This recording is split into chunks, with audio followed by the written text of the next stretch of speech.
La vida que no elegí. Escrito por Rosie Castaneda. Narrado por Andy Graham para el canal Terrific, con autorización previa de la autora. Capítulo 25.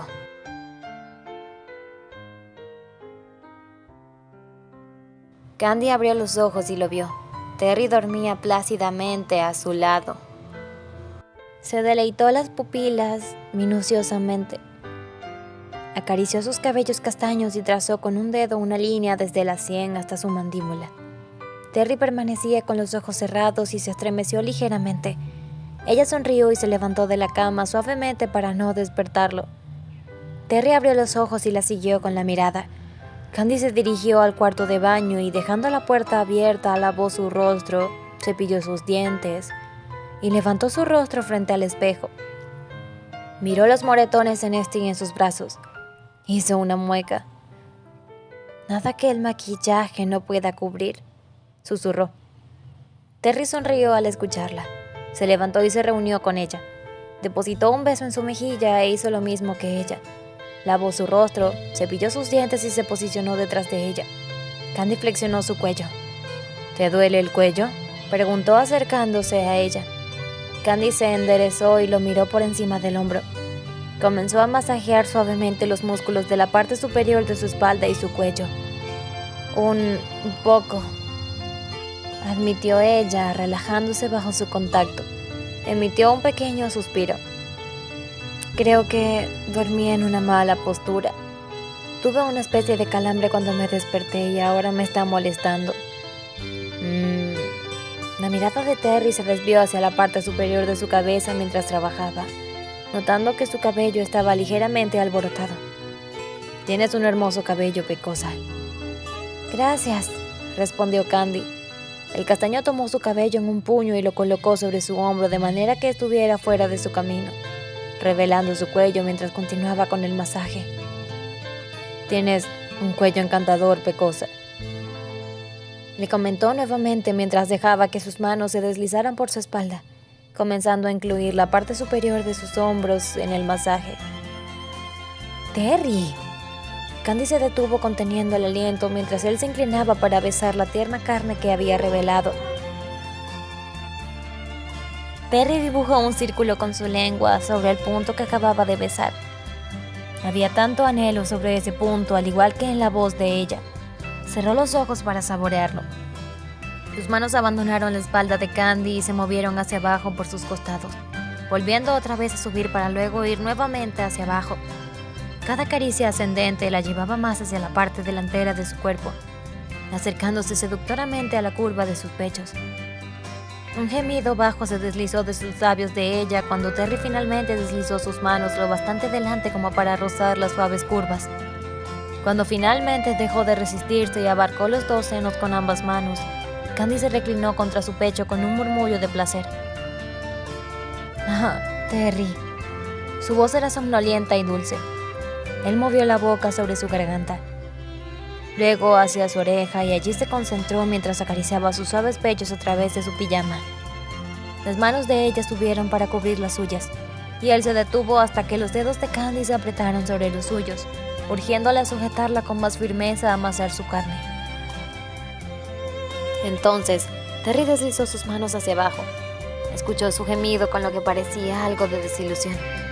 Ese gemido murió abruptamente y pareció lo que ella contenía la respiración, y mientras él deslizaba sus dedos bajo el dobladillo de su pijama, les permitía acariciar sobre su carne desnuda bajo el top. Candy era cálida, su piel lisa y suave. No hubo impedimentos a su caricia hasta que llegó a la base del sujetador.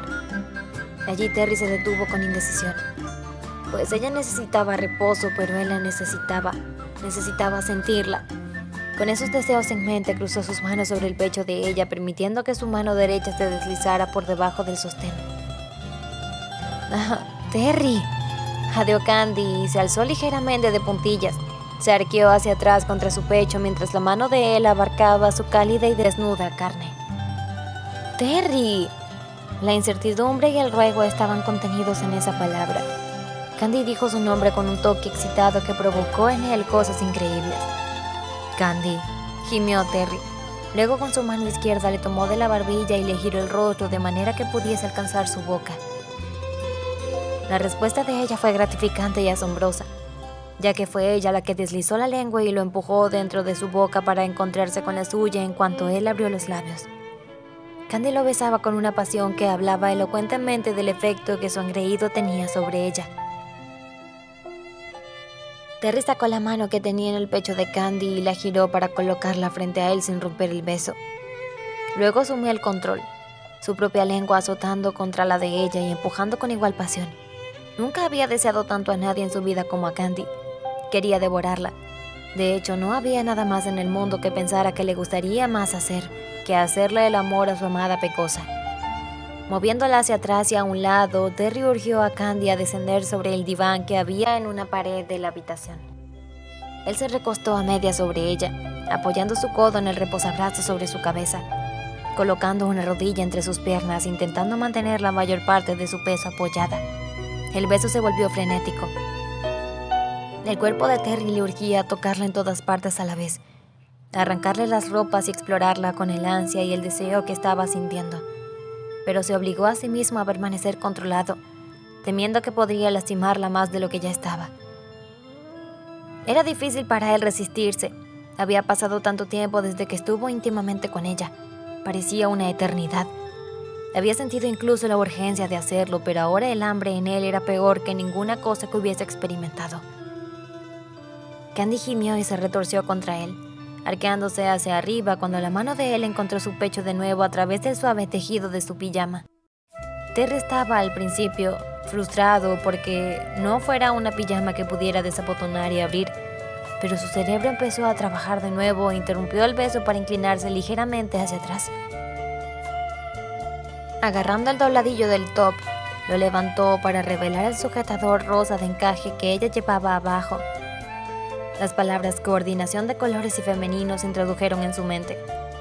Terry casi rió ante el tonto pensamiento. Luego notó sus pezones visibles a través del sujetador rosa y un estremecimiento de anticipación le recorrió. Antes incluso de darse cuenta de lo que pretendía, Terry había descendido para cubrir con la boca ese todavía erecto y excitado pezón a través del encaje. Candy gimió y tembló. Sus manos agarraron violentamente el pelo de él, atrayéndole fuertemente hacia ella y urgiéndole. Él movió la lengua sobre el tejido del sostén, humedeciéndolo junto con el duro pezón. ¡Terry! Ella jadeó su nombre en un grito de pura necesidad y comenzó a tirar de su cabello. Él cedió ante su exigencia y alzó la cabeza, permitiéndole que empujara hacia arriba para cubrir su boca con la de él. ¡Ah! Candy se tensó bajo él. El grito venía de la planta baja y había llegado hasta su habitación. Candy y Terry se quedaron quietos esperando. Cuando siguió el silencio, Terry se le relajó y comenzó a besar a Candy de nuevo, solo para detenerse cuando llegó un segundo grito. Dando un suspiro, Candy abrió los ojos y encontró la mirada zafiro de Terry. «Quizás si lo ignoramos, quien quiera que sea se callará», murmuró él esperanzado. «Quizás», estuvo de acuerdo ella para mirar luego preocupada alrededor ante el sonido de cristales rompiéndose. Fue seguido por un grito de advertencia de Albert, lo que ayudó a Candy a identificar que los dos primeros gritos habían sido de Karen. No parecía que la situación fuera a solucionarse, cualquiera que fuese. Resignada, Candy depositó un beso en los labios de Terry. «Me temo que tengo que ir a ver qué están haciendo los niños», dijo con una mueca. Candy soltó un suspiro e incluso consiguió sonreír. Terry le ayudó a acomodarse la ropa. Luego se puso de pie y tirando de ella, juntos se encaminaron hacia la planta baja. Lo que encontraron allí era una escena de algún loco sueño inducido por las drogas. Cuando bajaron, vieron a una Karen saltando como una loca sobre la mesita de café, sacudiendo salvajemente al aire con sus manos. Albert se había quitado la playera sacudiéndola en el aire mientras seguía a Karen de una manera medio enloquecida y golpeando la cabeza de ella a cada 2-3 golpes. Candy no pudo decidir si estaba siendo testigo de alguna nueva danza o si su hermano estaba atacando a Karen. Dirigió una mirada insegura hacia Terry. ¿Es una escena de alguna obra? No lo sé, respondió él apretando los labios para no reír. Supongo que puede ser. Karen es amante del teatro. Candy se giró hacia la pareja danzarina, preguntándose si debería interferir e incluso si quería hacerlo. Luego se puso rígida. Karen había hecho casi un círculo completo alrededor de la mesa de café y ahora estaba saltando. ¿Me pueden explicar qué demonios están haciendo? Candy, hay una abeja. Por Dios, Albert, todo este maldito escándalo por una abeja. Karen es alérgica.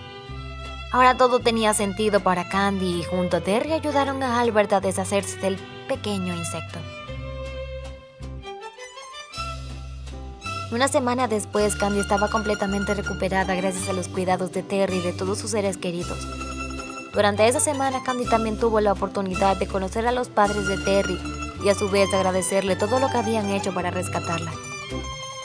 Haciendo uso de todo su poder y sus influencias, el duque de Granchester consiguió borrar de la base de datos de la policía todos los antecedentes de Terry, para luego dar paso a todos los aspectos legales de reconocimiento y cambio de apellido. Una vez todo estuvo listo, en menos de un mes, Terry hizo lo que en su vida como gángster jamás se imaginó que haría. Pidió la mano de su amada Pecosa en matrimonio.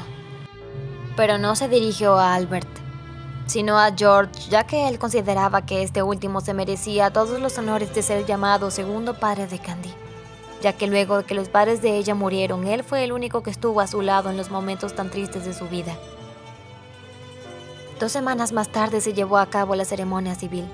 Fue algo íntimo en casa de George a petición de Candy, ya que esa misma tarde tendrían que partir a Inglaterra, donde les esperaba una nueva vida. Candy lucía un sencillo pero hermoso vestido largo de color blanco, que la hacía ver radiante y ocultaba ligeramente su pequeño y abultado vientre, mientras Terry, por primera vez desde que tenía uso de razón, dejó a un lado sus trajes color negro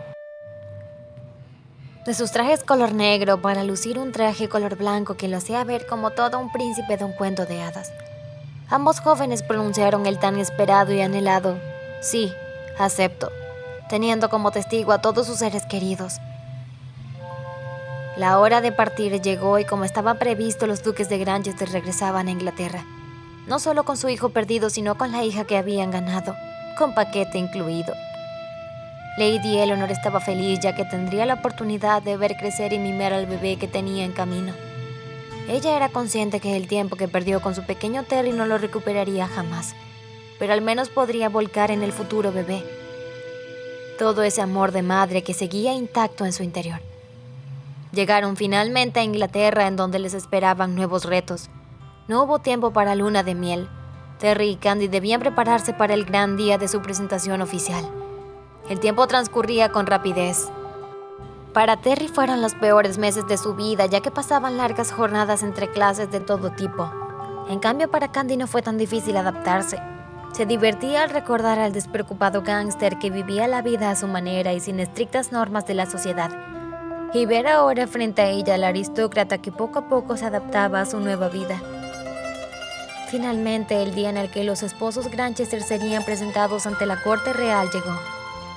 Terry vestía un frac beige en conjunto con una camisa blanca y una corbata roja, su cabello largo y suelto que permitía que sus ojos zafiros brillaran de una manera única. Candy, por su parte, lucía un vestido del mismo color de traje de él, adornado con una cinta azul y una rosa del mismo color de la corbata de Terry, que le permitían disimular su estado de embarazo. Su cabello estaba al suelto, sostenido por una pequeña banda.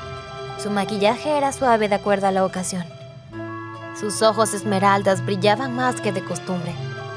Terry la miraba embobado. Su Pecosa era la mujer más hermosa que jamás hubiese conocido en su vida. Ella y su bebé eran lo más importante para él. No los cambiaría por nada ni por nadie. Todos los actos protocolarios se llevaron a cabo sin ningún problema. La pareja cautivó a todos los presentes, incluyendo a los reyes ingleses. Ellos eran simplemente la pareja perfecta.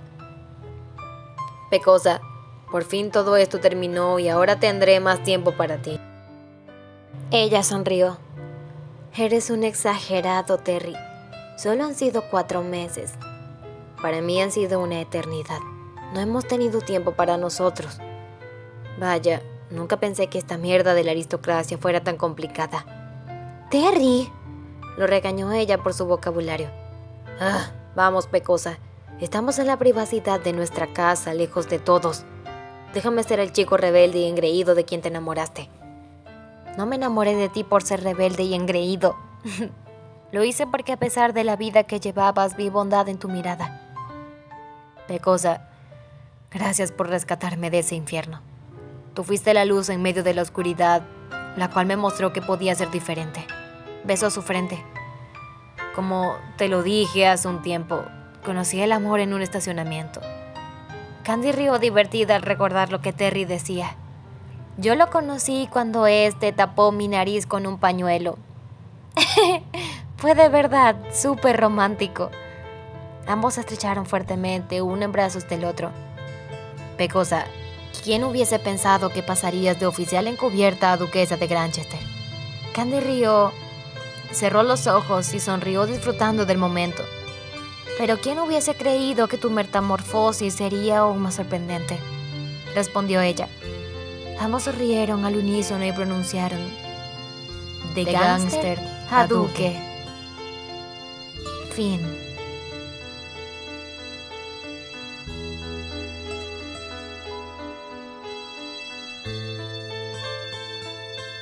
Nota de la autora. Bien, llegamos al final y quiero compartir con cada una de ustedes la información que usé para darle vida y realce a los personajes. Me basé en los siguientes gángsters de la vida real, utilizando solo un poco de ellos. Por supuesto, porque el final de cada uno fue trágico. Terry, Lucky Luciano.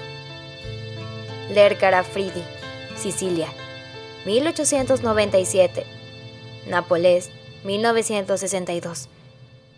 Creció en una villa de Palermo. A los 9 años llegó a Nueva York y dejó la escuela a los 14. Luciano era muy inteligente pero agresivo y antisocial. Como adolescente tuvo repetidos problemas con la ley pero evadió la cárcel magistralmente. Trabajó como repartidor por un corto periodo de tiempo. Ganaba $5 al día, pero un día ganó $250 en un juego de dados. Y dejó el trabajo del que, sin embargo, aprendió a transportar cocaína en cajas de sombreros. Lucky, el pendeciero, comenzó a relacionarse con los delincuentes judíos cuando tenía unos 20 años. Esas relaciones durarían toda su vida. A Luciano le importaban poco las tradiciones y ritos de la mafia italoamericana, pero no pudo negarse a participar en ellos. Con el tiempo, Luciano se daría cuenta de que haber nacido en Sicilia le traería grandes beneficios, pues la mafia fue el grupo exclusivista étnico más grande de todos los tiempos. Al principio de los años 20, Joe, The Boss, Miseria, contrató a Luciano como uno de sus zampones. El grupo de Miseria competía contra los hombres de Salvatore Maranzano. Entre ambos detentaban el poder de la mafia en Nueva York. Pocos dudan que Luciano se encargó de eliminar a los viejos italianos que consideraba dinosaurios que no comprendían los nuevos aires de la mafia en Estados Unidos. Cuando Miseria y Maranzano fueron asesinados, Luciano parece ser el autor de los asesinatos. La guerra castellamarese llegó a su fin. Bajo el dominio innegable de Luciano, las 5 familias de la mafia llegaron a su época dorada. A pesar de que Luciano era premium inter pares, el primero entre sus pares, se negó a proclamarse capo di tutti capi, el líder supremo. Luciano le hizo entender que para que este negocio siga, no podemos trabajar con explosiones cada 2 minutos, cortando las cabezas de nuestros muchachos solo porque vienen de esta o aquella parte de Sicilia. Luciano fue arrestado y condenado a prisión, en donde pasó 6 años hasta su liberación y deportación en la Segunda Guerra Mundial. Luciano seguía siendo un líder mafioso en Italia para luego mudarse a La Habana, en donde fijó su envidiable residencia. Luciano moriría de un paro cardíaco en un aeropuerto de Italia. Estaba a punto de viajar para que grabaran una película sobre su vida. Neil Carlo Gambino, conocido como Don Carlo, 1902-1976. Fue el líder de la familia Gambino. Los negocios de esta familia abarcaban desde los sindicatos hasta la recolección de la basura. Nació en un pequeño pueblo cerca de Palermo, Sicilia, y estaba emparentado a la mafia local. Debió escapar a los Estados Unidos tras la persecución que hizo la Italia fascista contra la mafia. En 1951 accede a la mafia de Nueva York gracias a Albert Anastasia, al cual manda a asesinar para poder llegar a la jefatura. Ese año se convertiría en jefe de la familia que desde entonces se llamaría como él. Gambino fue conocido por el secretismo de sus acciones y su oposición rotunda al narcotráfico. También era conocido por sus múltiples contactos en la política y el espectáculo. Por ejemplo, era amigo de Frank Sinatra, los cuales le daban cierto prestigio y le garantizaban cierta protección. En total, solo permaneció, a lo largo de su vida, 22 meses en prisión y vivió hasta los 74 años. Nunca solicitó la ciudadanía norteamericana, pues poseía el estatus de refugiado político. Se dice que en su figura se inspiró Mario Puzo para su personaje de Vito Corleone en El Padrino. Charlie Frank Costello nació en Calabria, Italia, en 1891 y llegó 10 años después a Nueva York con su familia. Desde joven fue un gran amigo de Lucky Luciano y Meyer Lansky. Estos jóvenes gángsters se convertirían en los grandes líderes de la mafia a mediados del siglo XX. Costello participó también en la guerra castellamarese. Con Masseria y Maranzano, Costello volvió todavía más importante para Lucky Luciano, incluso cuando éste se encontraba en la cárcel. Él pretendía continuar como cabeza de la organización, pero le resultó muy difícil cuando la situación se volvió casi incontrolable. Costello intenta tomar el liderazgo. Él fue llevado a prisión al igual que Al Capone, por evasión de impuestos. Permaneció 5 años allí y fue liberado, pero volvió a tocar prisión unos años después. Costello sufrió un paro cardíaco en 1973. 11 días después, murió. Dan Carson Giuseppe Massera, alias Joe the Boss, nació en Sicilia en 1887. Fue uno de los primeros jefes de la mafia de Nueva York. Estuvo a cargo de la que se denominaría como la familia Genovese. Durante esa época se consagró como el mafioso más poderoso de la ciudad. Traficó con licor y se declaró a sí mismo capo di tutti capi, lo cual provocó las típicas disputas entre bandas. Su máximo rival entonces era Umberto Valenti, el cual atentó contra él en agosto de 1922. Masseria esquivó las balas de manera milagrosa y ese suceso le dio gran fama dentro de los círculos mafiosos. Cuando Valenti muere, Masseria no tiene rival y se convierte en Joey, el amo. Muere asesinado el 15 de abril de 1931 al jugar una partida de cartas con Lucky Luciano en el restaurante Scarpatos de Coney Island. Lo último que vieron es que tenía en su mano el as de diamantes. Tras su muerte, Lucky Luciano asumió la jefatura de la familia. Edward McGregor Alphonse, alias Al Capone. La fecha de nacimiento de Alphonse Capone no se conoce a ciencia cierta. Algunos dicen que nació en la década de 1890. Creció en Brooklyn y como muchos gángsters abandonó la escuela y se crió en las calles. Para los años 20, Capone ya se había hecho del dominio del negocio negro en Chicago. Las industrias de Capone radicaban principalmente en el juego, la prostitución y la venta de licor. Su NEN 1919. En Estados Unidos se prohibió la venta y transporte de bebidas alcohólicas y fue a partir de ese periodo que Capone se volvió en el proveedor del pueblo. En alguna de sus entrevistas, Al Capone afirmó que él solo era un hombre de negocios que ofrecía a la gente lo que querían. La persecución de Al Capone comenzó a hacerse más evidente cuando, el 14 de febrero de 1929, mandó a asesinar a 7 hombres de Bugs Moran, líder del grupo que trataba de ganar terreno en Chicago. Desde luego que Capone tenía en su bolsillo a la policía del estado, pero el mismo presidente Herbert Hoover decidió comenzar a seguirle las huellas a Al Capone. En 1931, Al Capone fue sentenciado a prisión, pero no por sus negocios turbulentos, sino por evasión de impuestos. El mafioso pasó en prisión 7 años. Cuando fue liberado, Capone era un hombre cansado y que había sufrido los estragos de la sífilis. Finalmente, en Florida, murió de un paro cardíaco y su leyenda se convirtió en tema de películas y libros durante todo el siglo XX.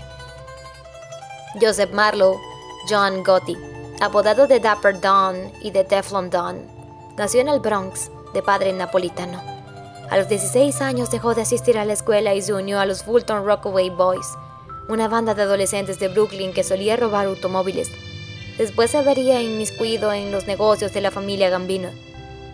En 1980, una desgracia lo conmocionó a él y a su esposa. Su hijo Frank, de 12 años, murió atropellado por el coche de su vecino. Victoria, su esposa, nunca se sobrepuso a aquella fatalidad y fue ella misma quien pidió venganza. El vecino desapareció misteriosamente tras ser introducido en un coche por unos sujetos. Flammy Virginia Hill nació el 26 de agosto de 1916 en el pueblo de Lipscomb de Alabama. En una familia de 10 hijos, siendo niña, Virginia amenazó a su padre abusador de que lo mataría si volvía a golpear a su madre. El padre se fue de la casa y años más tarde su madre también lo abandonó para cuidar a sus otros hijos. Sola, Virginia se mudó a Chicago, donde trabajó como mesera en el restaurante favorito de Al Capone y sus socios. Su belleza cautivó a todos los miembros de esa familia. Años más tarde, Virginia se convirtió en apostadora profesional, experta en el lavado de dinero y mensajera entre las dos grandes familias, la de Al Capone y la de Lucky Luciano. La llamaban la reina de la mafia. A finales de la década de los 30, Joe Epstein, el temido gángster de la mafia italiana, mandaba a Virginia Hill a México con dinero para que los funcionarios dejaran pasar la droga. Fue en esos años que conoció a Bugsy Siegel, su gran amor, pero su vida corrió peligro cuando se corrió el rumor de que Siegel y Virginia desviaban dinero de la mafia para la construcción del Hotel Flamingo, a cuentas personales. Virginia se peleó con Siegel y se fue a París. 4 días más tarde, Siegel fue asesinado en su casa. Cuando Virginia se enteró, intentó suicidarse, pero sobrevivió. Desesperada, viajó a Sicilia a ver a Luciano y pedirle el perdón de su vida. Luciano la perdonó, pero le dio una nueva tarea. Era 1946. Habían decidido hacer crecer su red de crimen organizado en México, y ella sería la encargada de hacerlo. Meyer Lansky le asignó a Virginia Hill una partida especial de dinero, ya que estaba edificando alianzas con ricos empresarios que realizarían grandes inversiones en los nuevos proyectos de casinos. El 20 de julio de 1948, Virginia llegó a México con su maleta llena de dinero a hospedarse en el Hotel Reforma de DF. Virginia comenzó a organizar fiestas para tejer las redes de contactos. Al poco tiempo estableció la red de narcotráfico y corrupción más importante de Latinoamérica. Elisa Rose Duarte, conocida como Mary Baker, una hermosa mujer que comandaba la banda femenina de asaltantes conocida como Pretty Pants Bandit o Pants Gang, la llevó a la ruina su propia vanidad. Cuando se hallaba en medio del atraco de una tienda, se le ocurrió retocarse el maquillaje. En ese momento, uno de los rehenes logró escapar para denunciarla ante la policía. A los pocos minutos fue detenida y encarcelada sin posibilidad de salir libre. También fue despojada en el acto del par de pistolas que solía cargar en sus delitos. La Pants Gang se ganó su apodo gracias a un extraño ritual.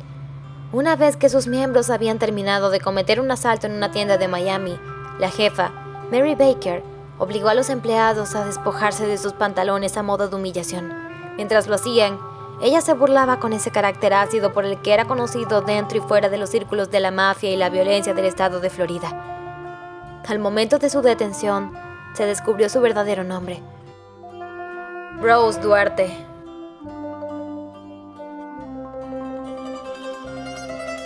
Gracias por acompañarnos. Los leemos durante el epílogo de esta loca historia.